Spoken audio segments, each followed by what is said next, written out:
morning and welcome to Shattering Myths. I am Yahowah. Each weekday here on GCN, we strive to expose the destructive and deadly myths that are associated with religion and politics, with patriotism in the media, and with military and economic schemes. Instead of merely presenting the news, our mission on this program is to understand what is occurring behind the headlines while predicting how these events will shape our world. Then, during our second hour, we're going to engage God on His terms through evidence and reason, since His is the lone credible voice in an exceedingly disingenuous world. Our phone number, if you'd like to participate in this discussion, is toll-free, 877-300-7645. Well, there are a lot of things worth talking about today, and somehow this has become old news. It ought not have been. It's like so many of the events in our past with WikiLeaks, for example, where we were given access to the inner workings of our government and found it to be rotten to the core, and people just yawned. Well, so has been the case with the acknowledgement and proof that the United States has decided that its own citizens are the enemy and decided that it has the right to violate its Constitution and to spy on them. So we're going to today go over a USA Today report. This is a bit where they contacted three individuals who over the past 5 or 6 years had made it their mission to expose the very thing that Snowden exposed. The difference was that these three individuals were all more senior CSA and NSA operatives. The difference is that they initially, when they came to know that what they were doing was wrong, they went to their supervisors and found absolutely no support. Their supervisors, who were senior officers in the NSA and CSA, saw nothing wrong with violating the U.S. Constitution and making the U.S. citizen the enemy.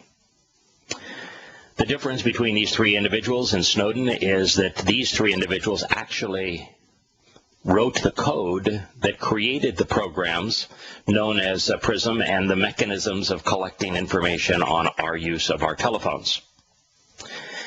The difference between these guys and Snowden is that they were senior enough and had been in the U.S. government employed long enough that they had the wherewithal to go to the senior NSA and CIA officials and met with them to complain and said that what we are doing is in direct violation of the oath of the Constitution that we have promised to serve. They found the senior administrators of the FBI and NSA unwilling to do the right thing. The difference between these three men and Snowden is that these three individuals also went to Congress. They met with senators and congressmen and told them what was happening, so that members of Congress, particularly in the intelligence subcommittees, have no excuse. They were warned 5 years in advance of Snowden's release that the U.S. government was in direct violation of its Constitution and that had determined that the average American was worth spying upon, because that means that the average American had become the enemy of the U.S. government. They found absolutely no rational moral compulsion to do the right thing by any congressman or senator. So these three men, unable to have access to the actual documents that as a lowly administrator of a database Snowden had, talked to the media. And the media did not believe them. And they were persecuted by the U.S. government. As whistleblowers, the U.S. government decided to harass them, and the media ignored them. The only difference with Snowden is that he, as a database administrator, was able to deliver the proof that what these men had been saying over the years was true. So here is their story. When a national security agency contractor revealed top-secret details this month on a government collection of American phone numbers and internet records. One group of intelligence veterans breathed a sigh of relief. Thomas Drake, William Binney, and J. Kirk Wiebe, belonging to a select fraternity, the NSA officials, who paved the way.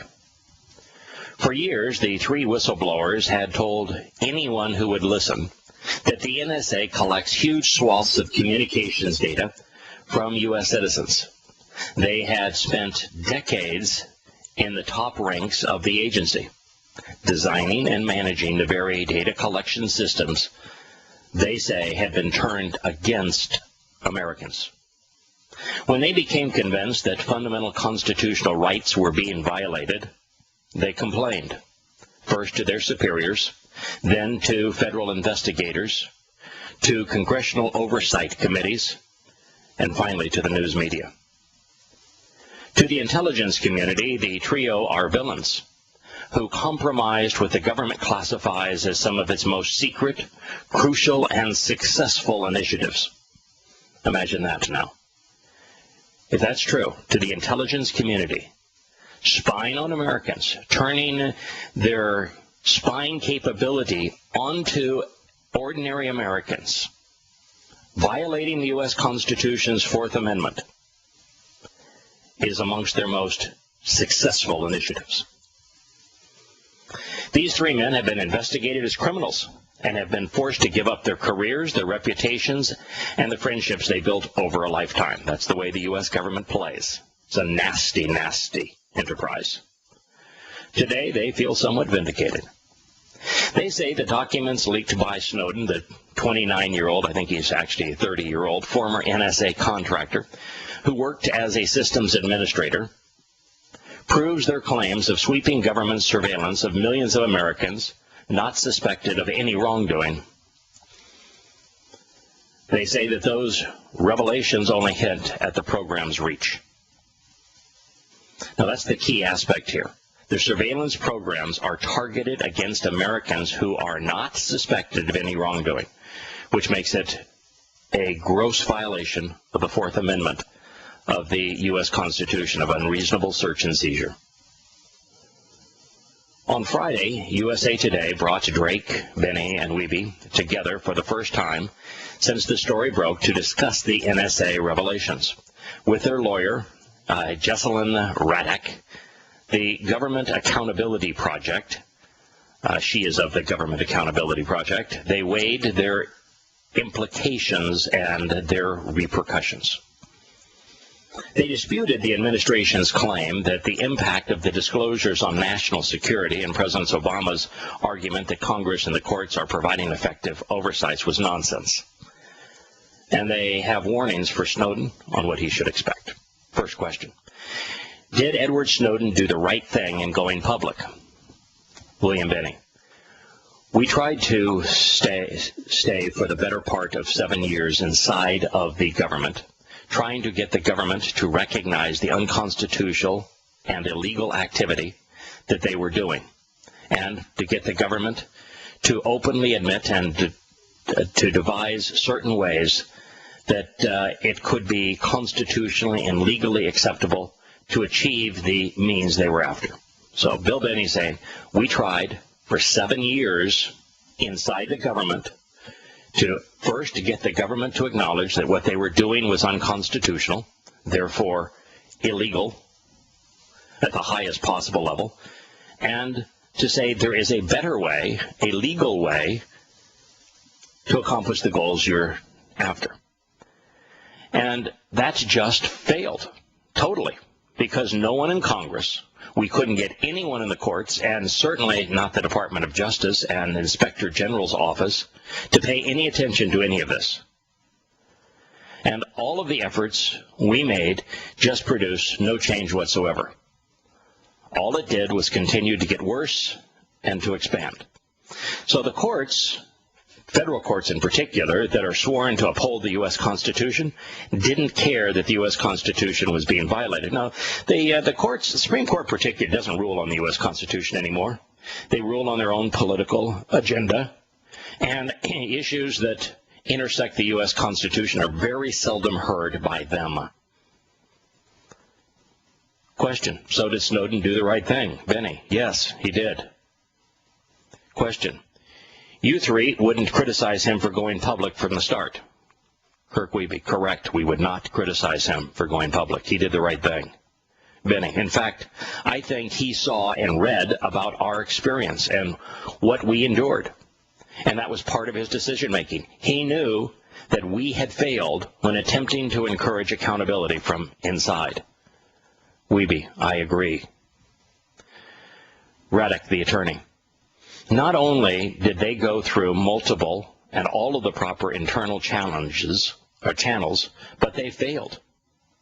But more than that, it was turned against them. The Inspector General was one of those who gave their names to the Justice Department for criminal prosecution under the Espionage Act. In other words, these three guys did the right thing. They said what the NSA doing is unconstitutional. They went to the Justice Department to have what the government was doing investigated so that the government would not continue to violate its own constitution.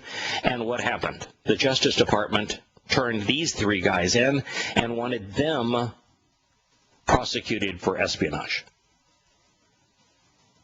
It's the way the government is. It's rotten to the core. And they were all targets of federal criminal investigations. They ended up being prosecuted, and it was for blowing the whistle on the government. If you are patriotic, there's something deficient in your ability to think, to be moral.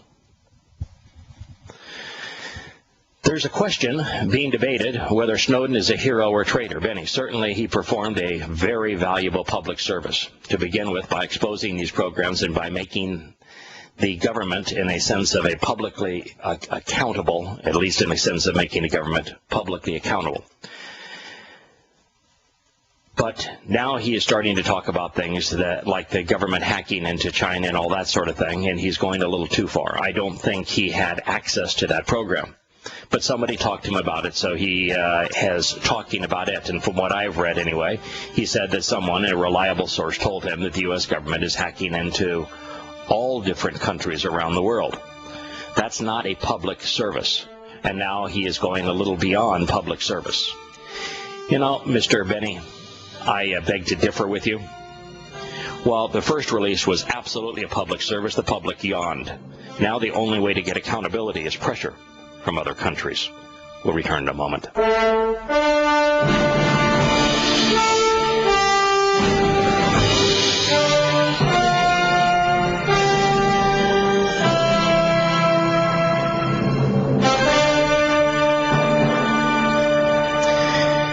There was an interesting comment here by Benny as he shows a side that I do not think is appropriate. And even though I applaud him for being a whistleblower, I disagree here. He said that Snowden transitioned from being a whistleblower and doing a public service to being a traitor when he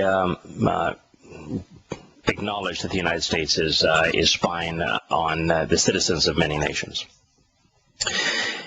The reality is, and I know this is considered blasphemy to American patriots, but the United States doesn't have any enemy worth having a military to prevent taking away Americans' freedom. This notion that our military protects our freedom is absolute nonsense. It has been nonsense for a very long time, maybe forever. Maybe we'll do another program on the history of America's wars to demonstrate that America has really never deployed its military for the purposes of American freedom, and that all America ever has to do is honor the Second Amendment and allow Americans to keep and bear arms without restriction, and you could do away with the military entirely, and there'd be no way for any country at any time to invade the nation.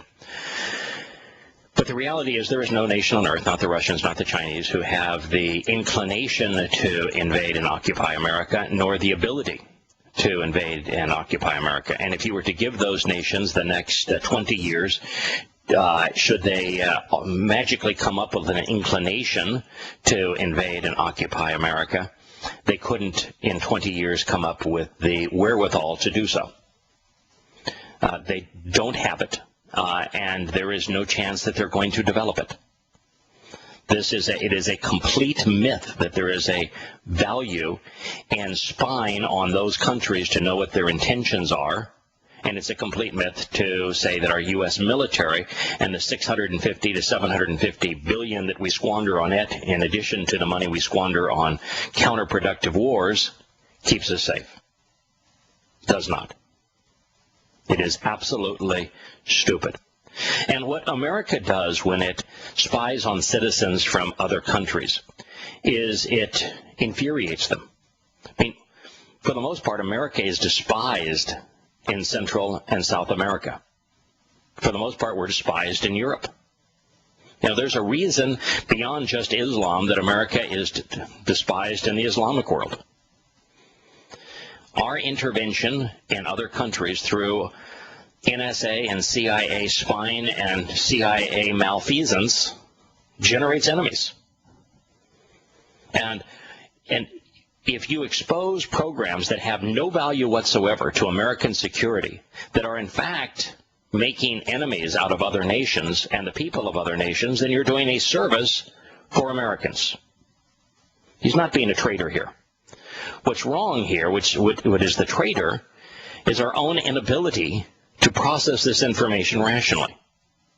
Americans get so caught up in patriotism and politics and their religion and all these kind of things mesh together, and they become incapable of recognizing what's really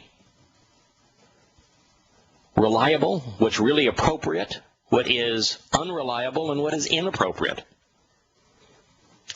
Our snooping, our NSA, CIA, NGIC, and military intelligence are all counterproductive. They're making people mad at us. They're doing the wrong things. They're acting illegally. And the results of their actions are caustic to Americans. And there is no enemy that America is defending us from, that our military is defending us from. Now, do people around the world have an enemy in Islam? Absolutely. But you can't defeat that enemy by speaking glowingly of the religion, of transferring hundreds of billions of dollars of weapons to nations that embrace the religion, and lying about the religion. And you can't beat a religious foe with bullets and bombs. Every time you send a drone to kill a fundamentalist Muslim, you manufacture 100 for every one you kill. There is no purpose whatsoever that is beneficial today for the CIA and NSA or even the U.S. military. If we were to scrap them all, we would save $1 trillion and an enormous amount of embarrassment, and at least have a chance of solving our deficit.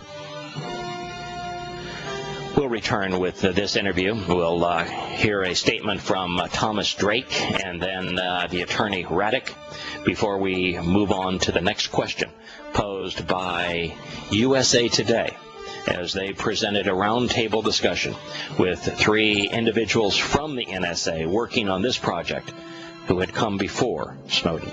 I am Yahowah. This is Shattering Myths. A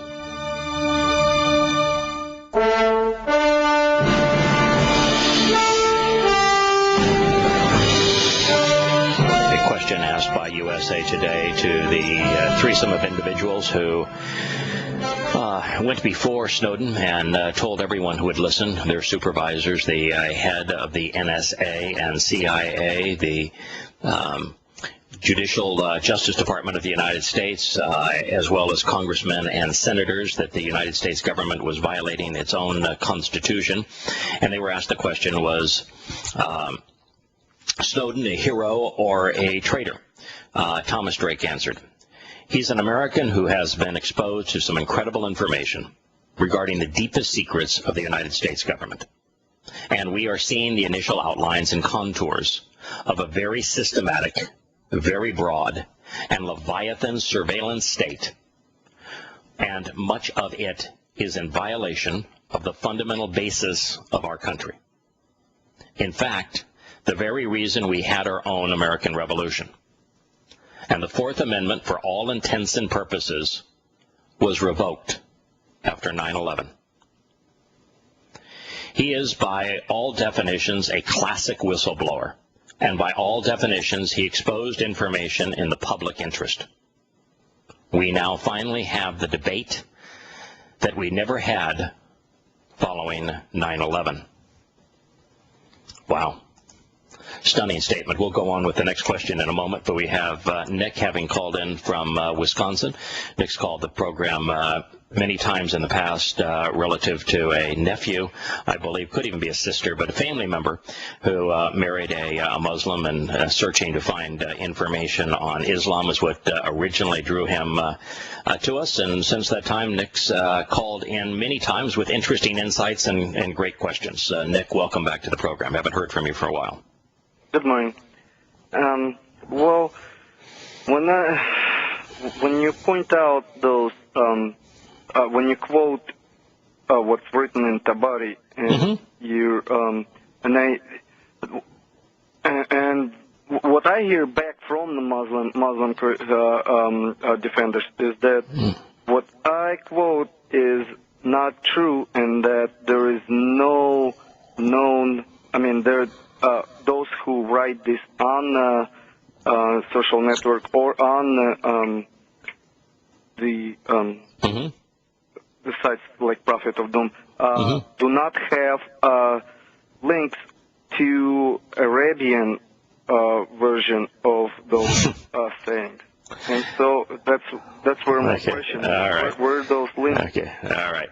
What they're in essence saying is that they cannot refute the material. They can't. There is no answer for the information, that the evidence that is found in Tabari and Ishaq. Ishaq wrote actually neither Tabari nor Ishaq wrote the history or the biography. They're both collections of hadith, just put in chronological order. So all they're doing is compiling and collecting the evidence that is available to them. That they're saying that since they don't have the ability to refute any of it, they're just going to say it's untrue, and then they're going to try to ignorantly hope that they can, with just kind of a wave of their hand, make it all go away. And so what they typically do is they say, well, you're quoting them in English, and in Arabic it's different, or they say that Islam is based solely on the Quran and not on the Hadith collections. This person is trying to say that you don't have links to the Arabian version. Okay, here's the truth. The Quran and Hadith both came from exactly the same person, Muhammad. The Quran and Hadith were maintained by the same people, which was Muhammad's companions. Both the Quran and the Hadith were maintained in the same way by these same people for over 100 years before they were written down. There is absolutely no difference in the substance of the Quran and the substance of the Hadith. They are from the same person, about the same event, transmitted in exactly the same way. The Tabari's Tariq, which is the history of Islam's formation, and Ishaq's Sirah, which is the biography of Muhammad, are collections of hadith. That's all they are, put in chronological order. And since there is absolutely no difference between the source of those hadith, the subject of those hadith, the person who made the hadith and Quran statements, and the way that they were, the people who passed them on and the means that they passed them on for 100 years by mouth to ear, they are indistinguishable. If one is untrue, the other is untrue. But they've written somewhere. Okay, that's the next statement. Let me get to the next point. Okay. Now, the next point is they are not an Arabian version. The fact is that the Quran and the Hadith did not initially were not initially written down in Arabia. Neither the Quran was not initially written in Arabia, and the Hadith were not originally written in Arabia. They both found writing about 100 years to 200 years after Muhammad's death, and both found their way to writing in Persia. They are Persian.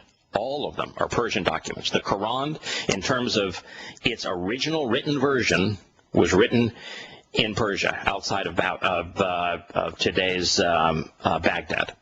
The same thing is true with Tabari's compilation of Hadith, and the same thing is true with Ishaq's compilation of Hadith. So this idea of you don't have an Arabian version, there are no Arabian versions. The Quran... Is there a Persian version then? Pardon? Is there a Persian version then? No, as it relates to Tabari's Tariq and Ishaq's Sirah, we do not actually have a early copy of, in fact, we don't have Ishaq's original. The only reason that we can put together the Sirah today is Hisham, about 50 to 100 years later, did a redaction of the Sirah, removing anything that could be considered detrimental to Muhammad, detrimental to the leaders of Islam at the time from the area outside of Baghdad. And then Tabari, because Tabari covers so much of what Ishaq originally wrote, and he has Ishaq in as a conveyor of the Hadith. And if we put the two together, that's how we end up having these things. But no, the oldest version of it is the oldest extant version of these documents dates probably to the 9th century, something in that period of time. And there's a problem really, Nick, with everything related to Islam. And that is that Muslims can't and won't use computers. Well, they can't and won't publish old versions of anything. You know, the oldest versions of the Quran were found in Yemen, above in the rafters of a mosque, and they had the world's leading, because they couldn't themselves, paleographer. Go through, photograph all of it, compile it all, put it together as a document to study, until such time as the German who was responsible for this, who is the leader in the world at what he does, he determined, the evidence shows that there is very little correlation between the oldest Quran, and it dates to about 250 years after Muhammad's death. And it's the oldest extant Quran in the world, and there's various of them. That it's hugely different than the Quran today. Hugely different. And of course, Muslims want you to believe that the Quran is exactly word for word, precisely as Allah gave it to Muhammad.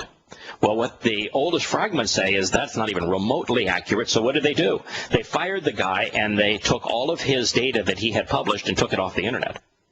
So the very thing that these Muslims are saying that my citations of Tabari and Ishaq are not, the thing that they're calling for does not exist.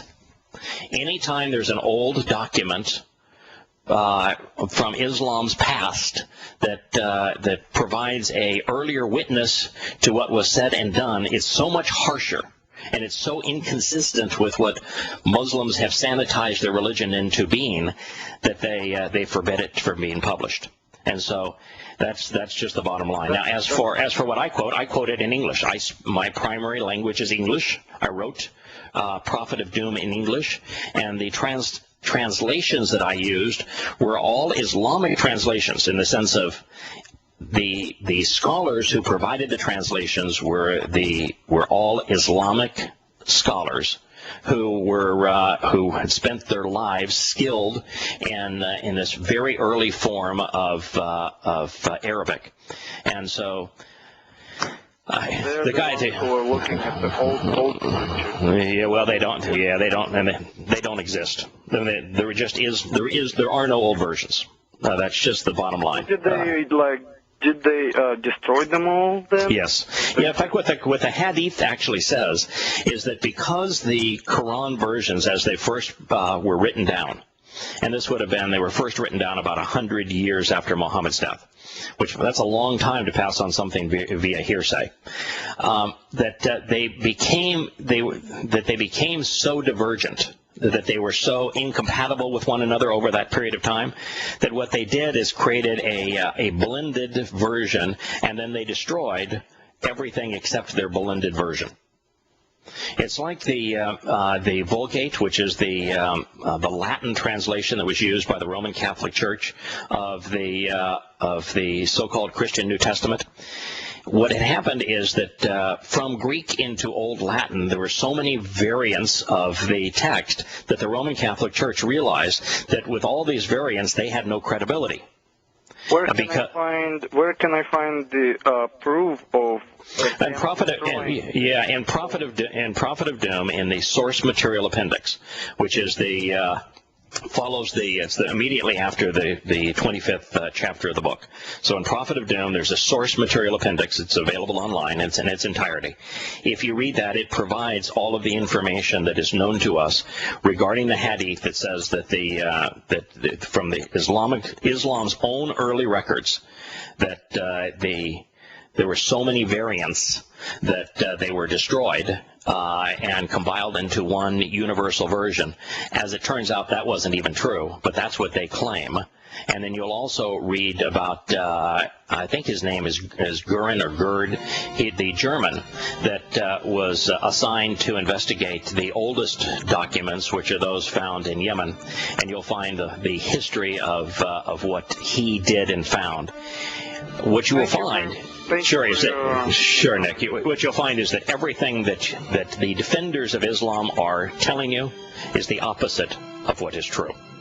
We'll return to Shattering Myths in a moment.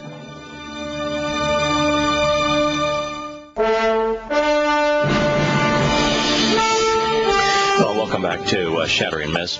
The next question that was posed by the USA Today mentioned James Clapper. Now, the person composing this roundtable, heading the roundtable, probably had not done the investigation into James Clapper to know his complicity in the Mumbai bombings and the decision that he had made relative to David Headley to employ him as part of the U.S. government to spy on the Pakistani ISI and in their perpetration of the Mumbai terrorist attack, and that he used a convicted heroin smuggler to perpetrate a terrorist attack and never came clean on doing so.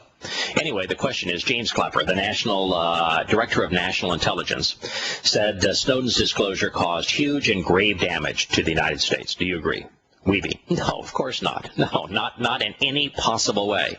You know, I've asked people, do you genuinely believe there's a government has the government authorities are collecting information about you on the internet or on your use of the phone? And everyone says, of course, we know they are doing it. No one is surprised. It's just that when it's proven that they're doing it, we ought to be appalled. There's very little specificity in the slides that he made available describing PRISM and their surveillance program. There is far more specificity in the FISA court order, which is that federal intelligence, the secret court that rubber stamps these things. That is rather bothersome. Question. Did foreign governments, terrorist organizations, get information they didn't have already? Vinny. Ever since 1997 and 1998, so long before 2001.